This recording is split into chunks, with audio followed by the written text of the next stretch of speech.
All right. Well, good morning, brothers. We're very glad we can be together today for lecture number 6.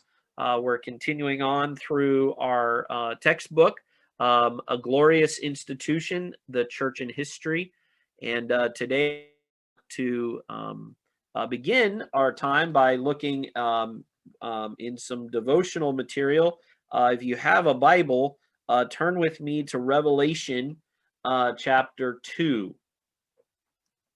Revelation chapter 2. And what we want to see today, I'll share my screen here.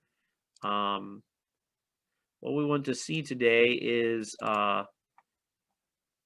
how Christ not only establishes his church, but Christ also judges his church. That there is an accountability that the church has to her king. Revelation chapter 2, and you know the context here. The Apostle John is writing. Um, my position, I'm persuaded that John is writing either during the destruction of Jerusalem or shortly thereafter, and that one of his concerns is addressing the very historic event of the destruction of Jerusalem, and essentially assuring the people God is in control. He's bringing his purposes to pass.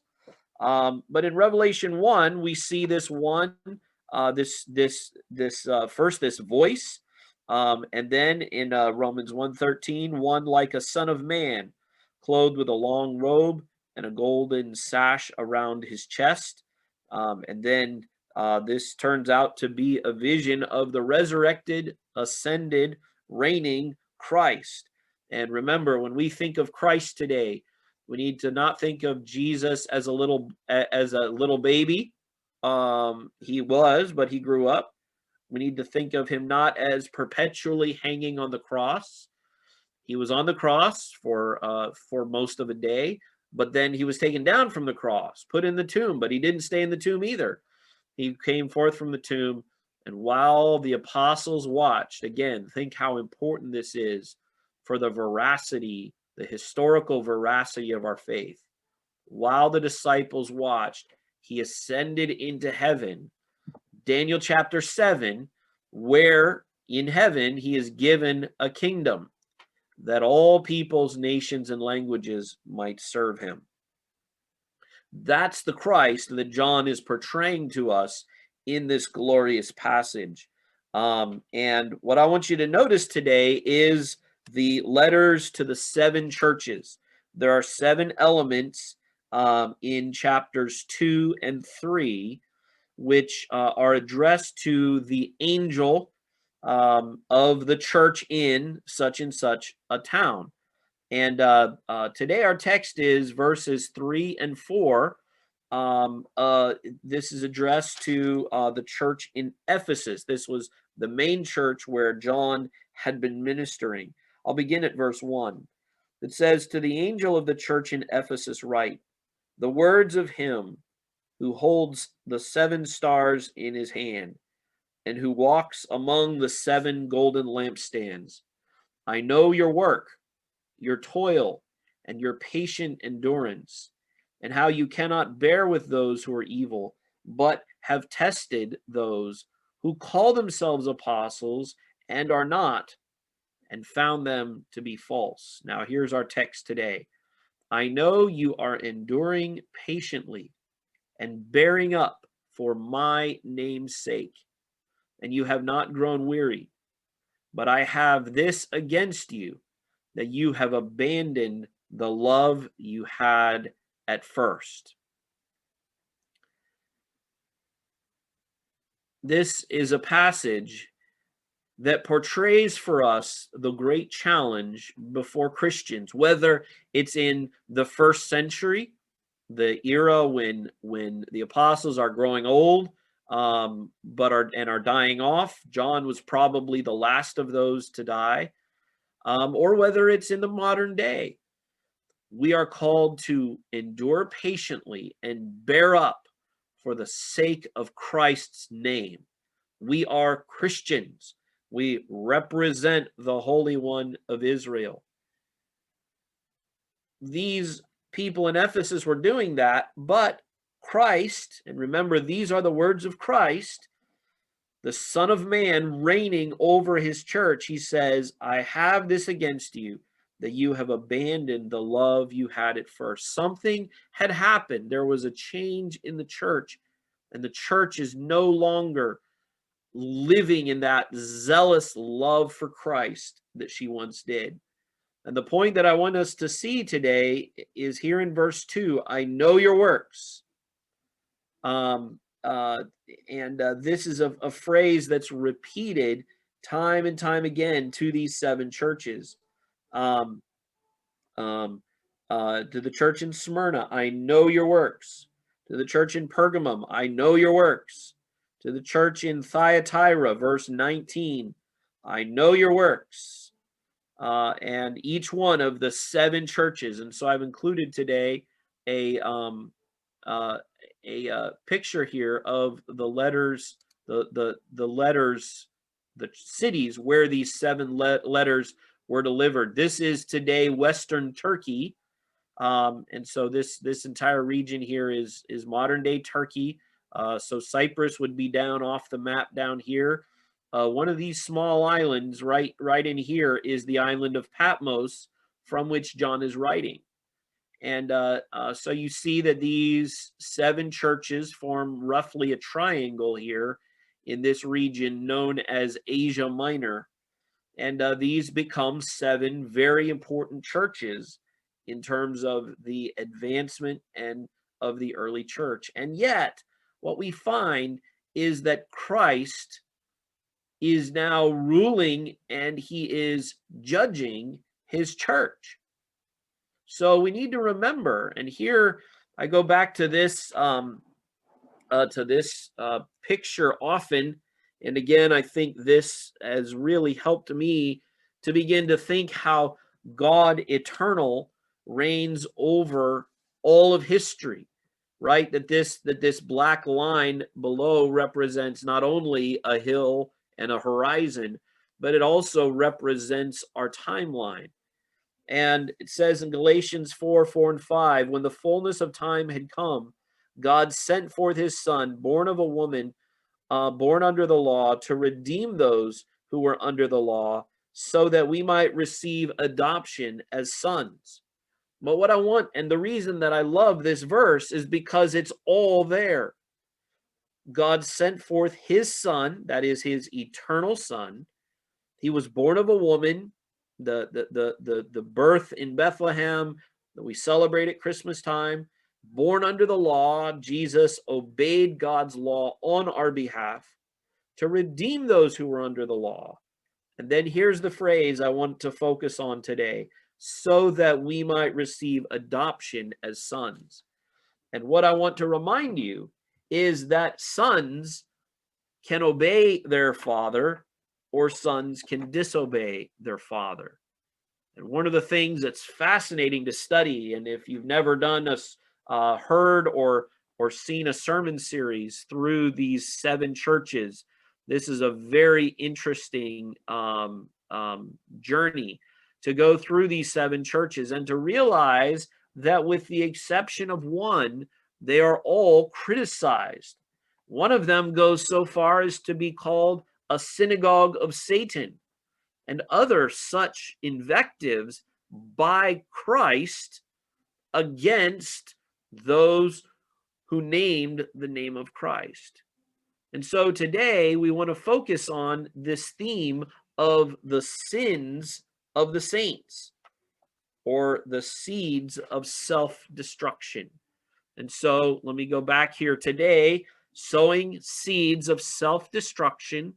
We want to see today in this time period, again, AD 100, when the final of the apostles had died, all the way through AD 461, we're wanting to see some of the seeds of self-destruction that were beginning to happen. So let me move forward here. So once again, I just it has helped me so much to learn to think of all of history as a timeline, to lay this out and to visually think about where am I when I hear these dates, where am I? And remember that Christ is in the center here, that the ace the CE and BCE, uh, um, that's the secular way of measuring history, but it's still rooted off of the birth of Christ. We can show that our modern dating method, used almost universally around the world, is based on a Christian vision of history, which has Christ dominantly at the center. Everything before him was pointing to him. Covenant theology is a very elaborate and beautiful system of learning to see how, even in the Old Testament, the people are looking forward to the coming of this anointed one that God had promised. He'd said, the seed of the woman will crush the head of the serpent. He'd said, the scepter will not depart from the tribe of Judah. I'm checking here to make sure that we're doing okay. Stop my share for just a second. Okay, I see D'Amica went off. Hope he can join us back in just a moment. And so we have this timeline that everything in the Old Testament is pointing forward to Christ, and everything after Christ, Anno Domini, the year of our Lord, we're reflecting back and we're seeing that Christ is the center point of all of human history. This is a very important concept. And so his kingdom is coming. He teaches us to pray that way. And his will is being done on earth as it is in heaven. And so we who have been redeemed by Christ need to boldly and confidently take our stand as followers, as disciples of Jesus Christ, even from a great distance over hundreds and now thousands of years of church history. Well, today we want to think about this matter of the seeds of self-destruction. The study of church history is the study of men and women of great faith and courage, those who have known so little of physical suffering for the cause of Christ have to be humbled by the testimony of the blood of the martyrs. The church has a rich spiritual heritage to look back upon and to be thankful for. However, and this is our point today, there is a tendency to idealize the past and to think that somehow it was better. Everything was better in the past. We're inclined to believe that the early Christians were more godly, more spiritual, and less sinful than the church today. But that is simply not the case. From the very start, we learned that the church struggled against a hostile society from without the sanctuary, and the personal sins and the saints from within were very real.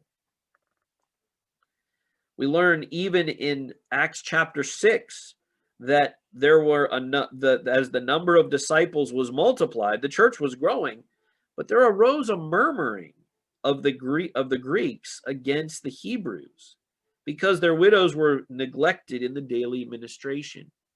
We need to see that that even as early as Acts chapter 6, we have record of rancor and problems and errors within the church.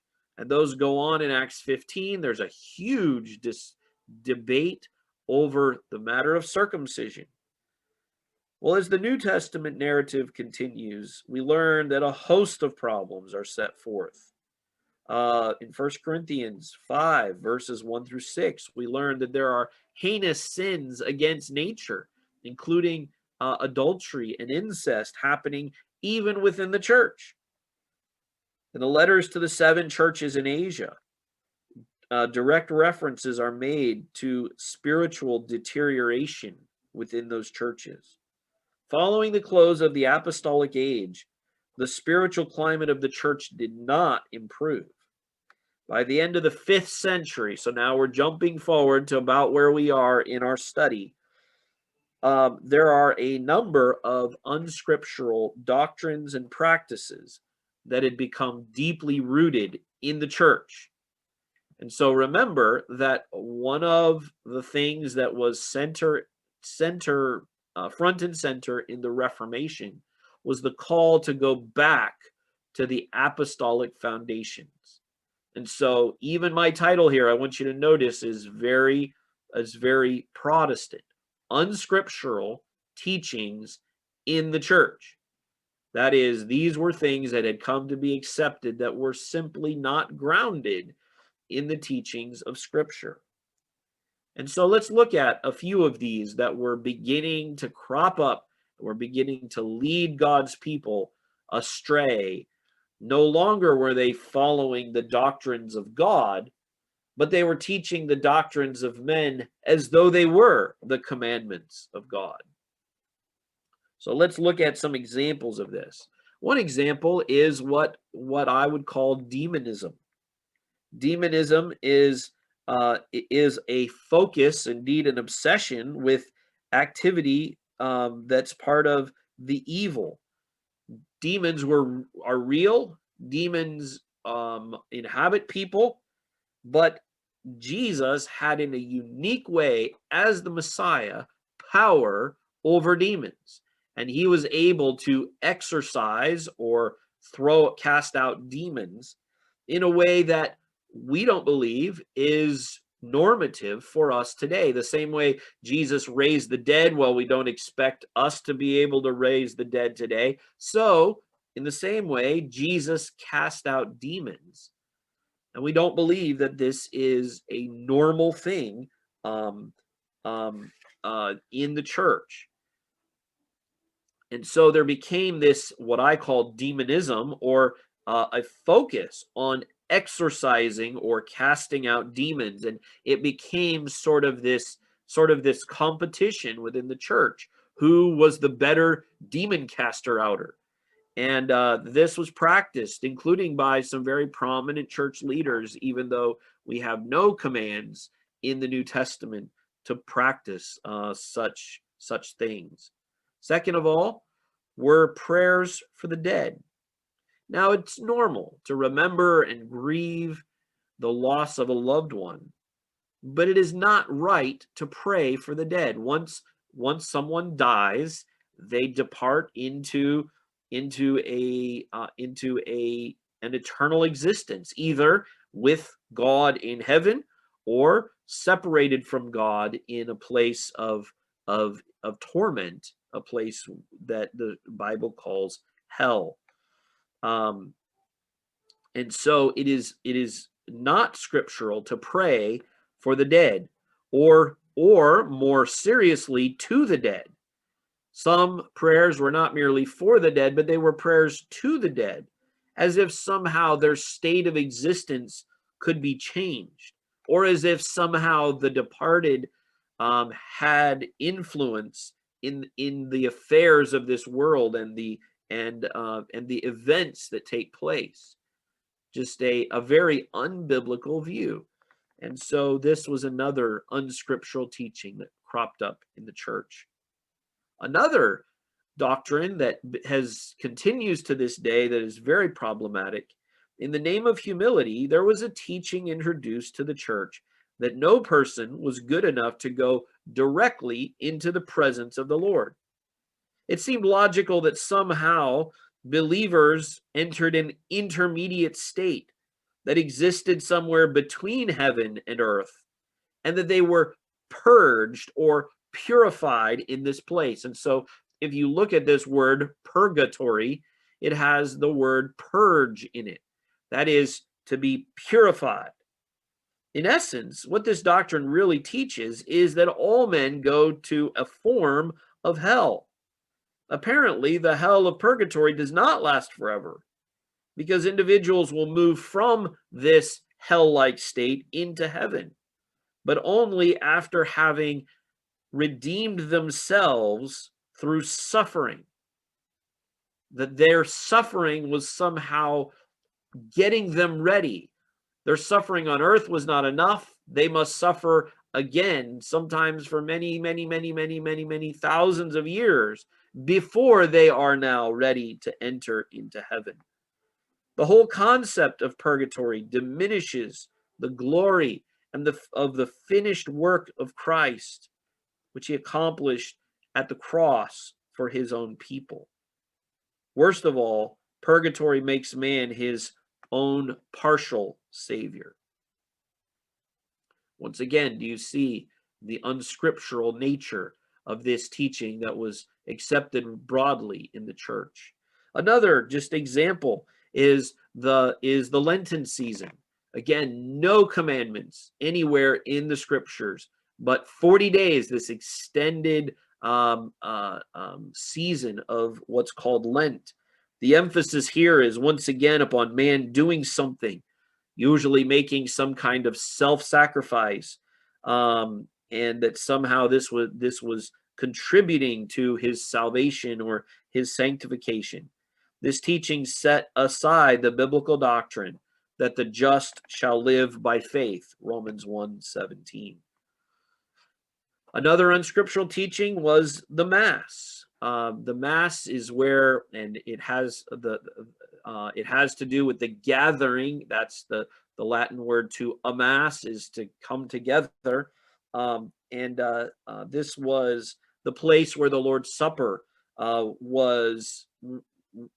is to be given, is within the congregation. But something happened. And that is that no longer was it the Lord's Supper that was given to his people, but rather there was a radical change in the doctrine of the Lord's Supper, turning it from a celebration of the once for all finished work of Christ into some kind of weird and twisted view that Jesus is sacrificed every day by people who love him. There's no apparent change of the bread and the wine into Christ himself, but that magically happens and Christ is sacrificed anew. Again, I don't want to be dramatic here, but I think it is important to understand that one of the most revolting aspects of the Roman Catholic Church, and I'm not saying all this was present in the 400s, but rather that the church was departing from careful scripture fidelity.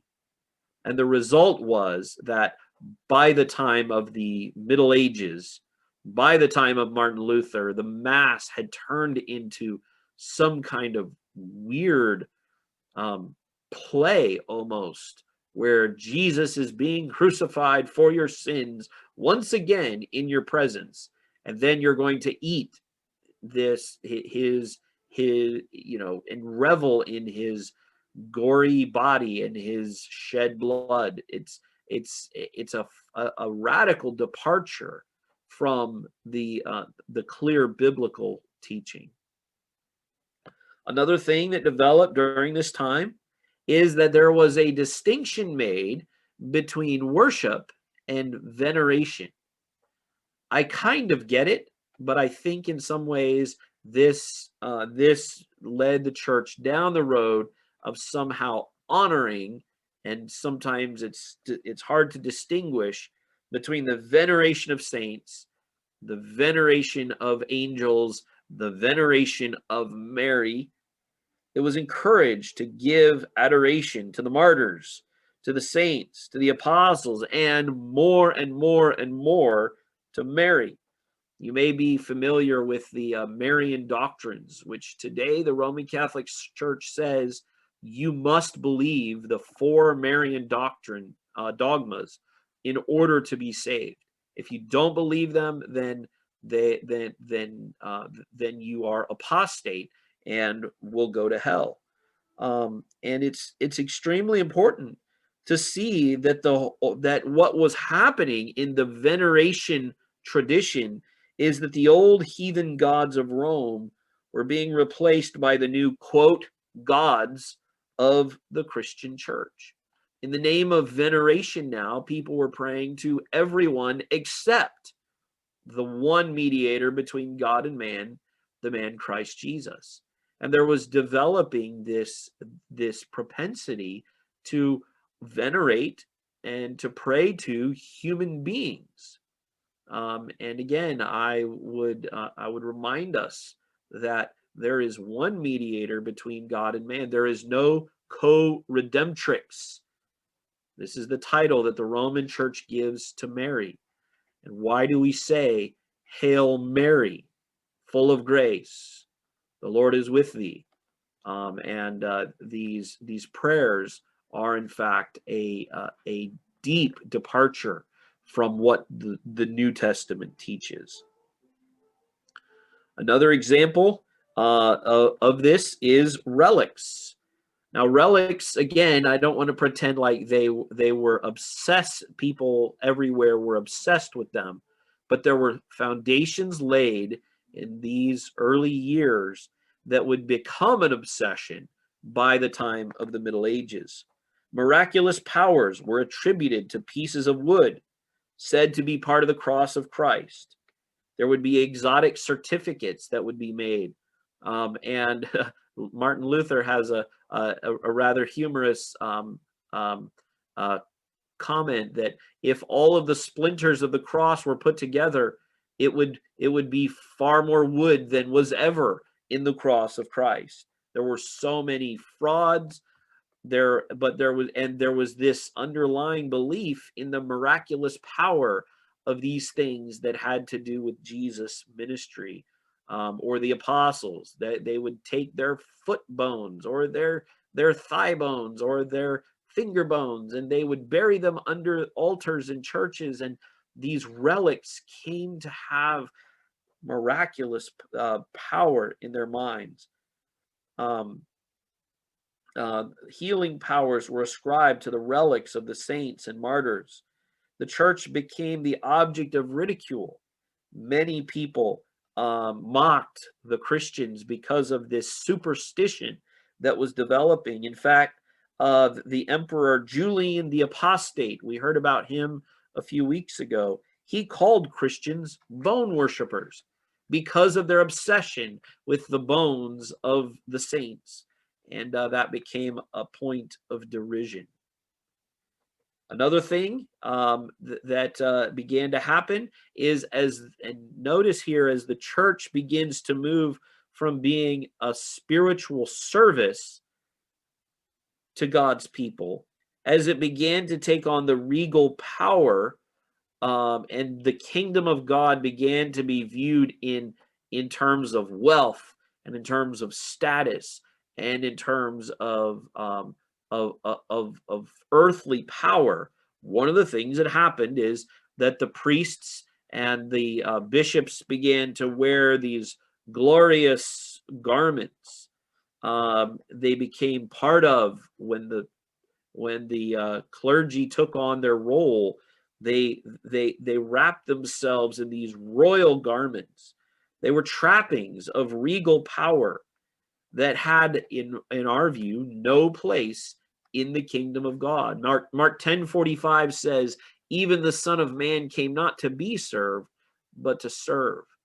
And we have no record anywhere in the Bible of Jesus or the apostles or anyone else somehow laying on themselves. In fact, there's warnings about those who are treated differently because they have on fancy clothes versus not having on fancy clothes. These vestments were once again a departure from biblical Christianity. Rituals, and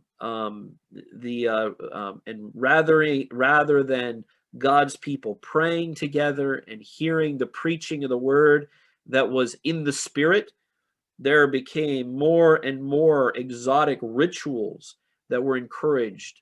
Church services became hours and hours and hours long, and it became that somehow in the saying of certain words or in the performing of certain acts, that God was more glorified in those things rather than a simplicity and a spirituality of worship.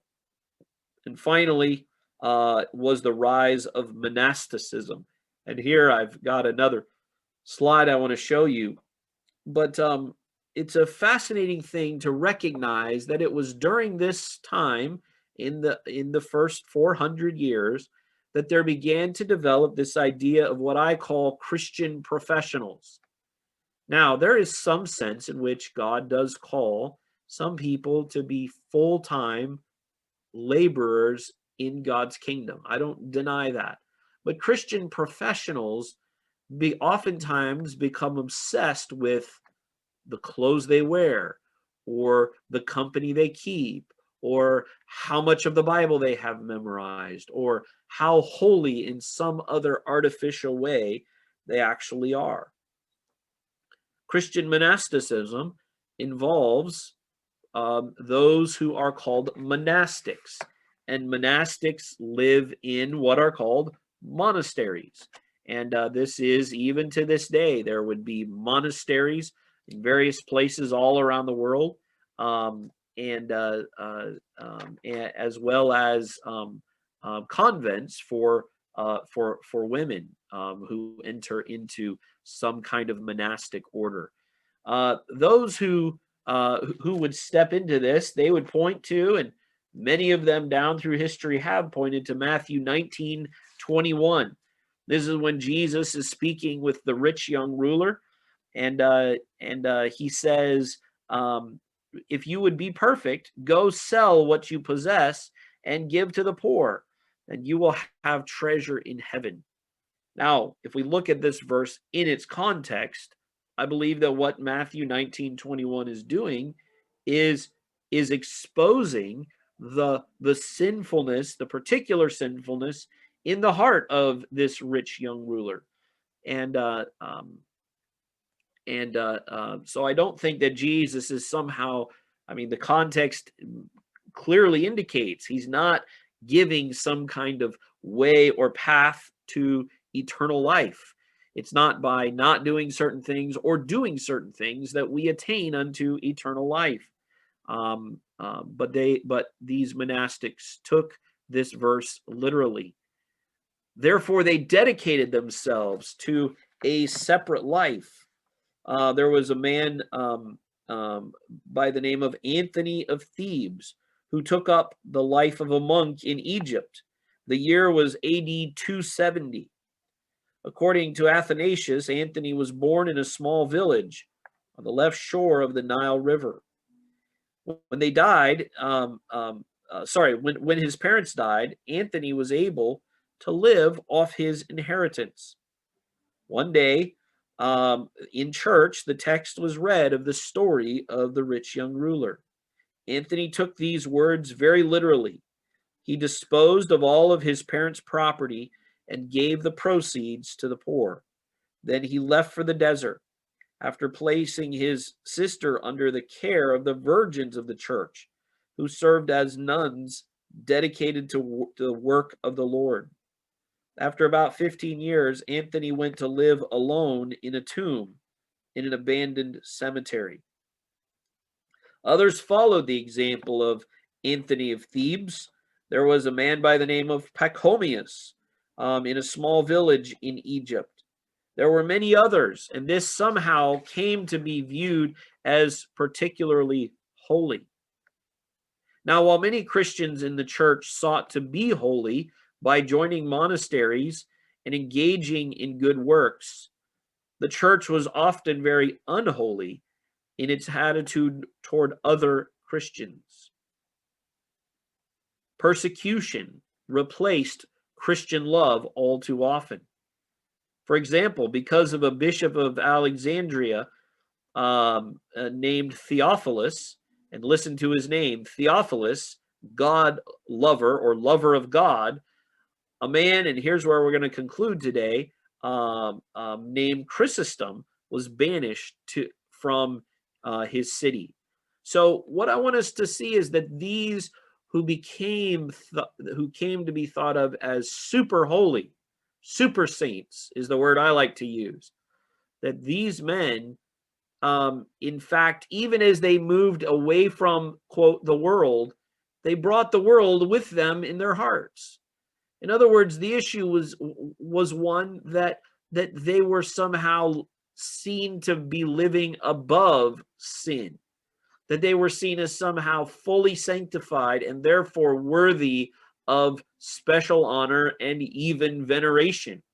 For remember, not only did you venerate the martyrs and the saints, you also venerated the holy orders in the church.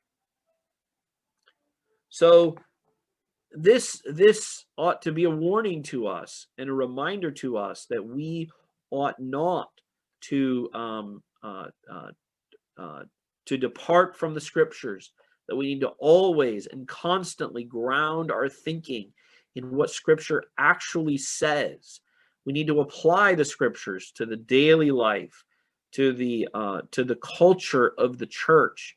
And we need to see that these monastics in fact became a source of persecution.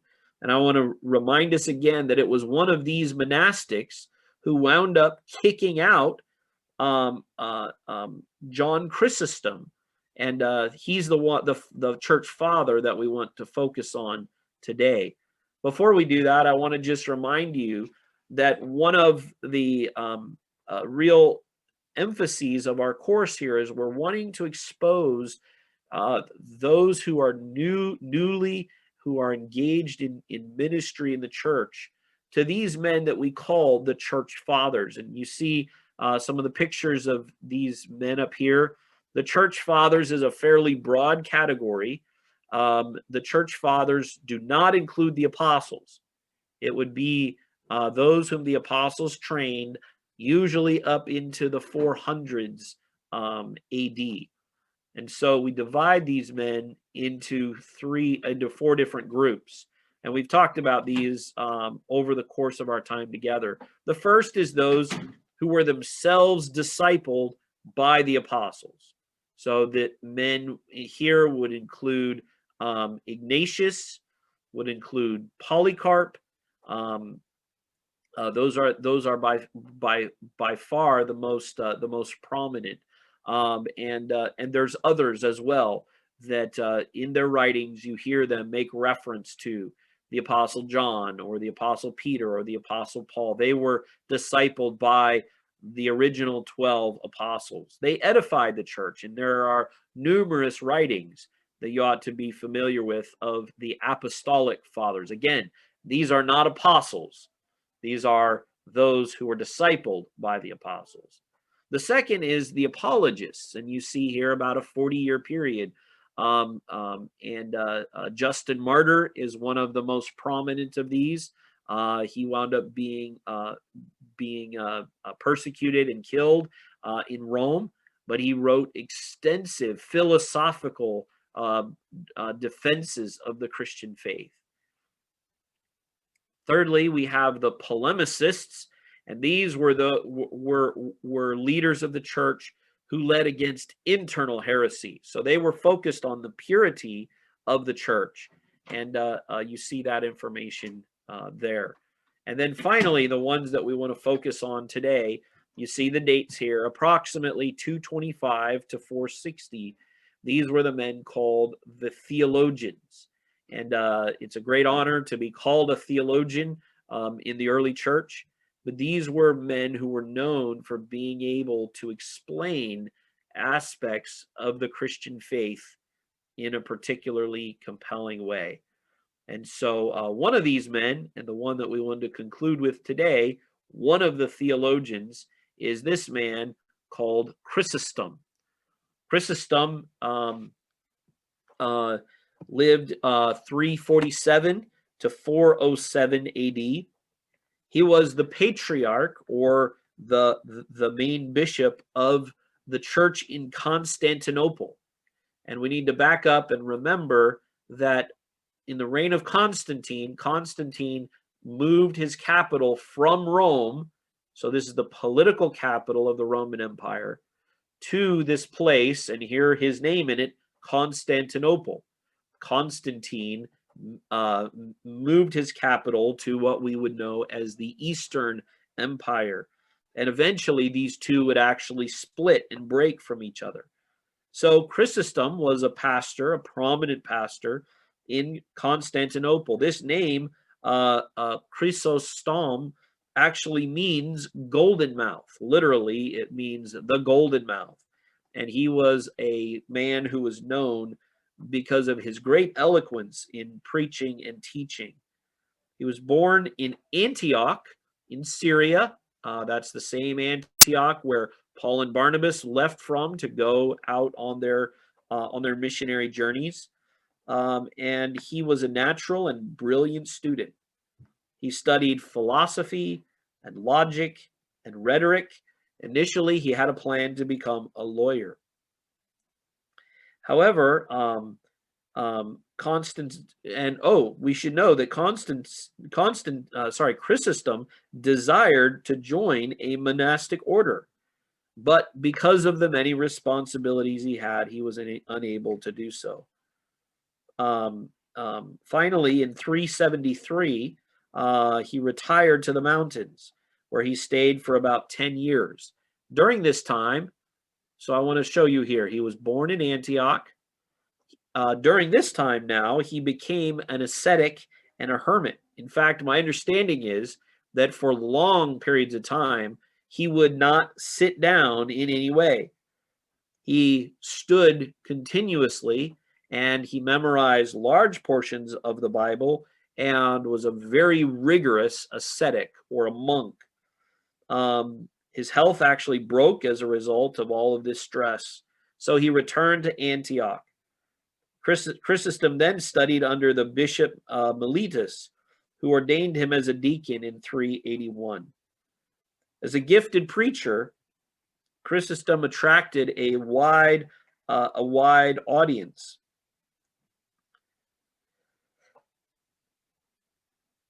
Finally, when the Patriarch of Constantinople died in 397, Chrysostom was appointed to replace him.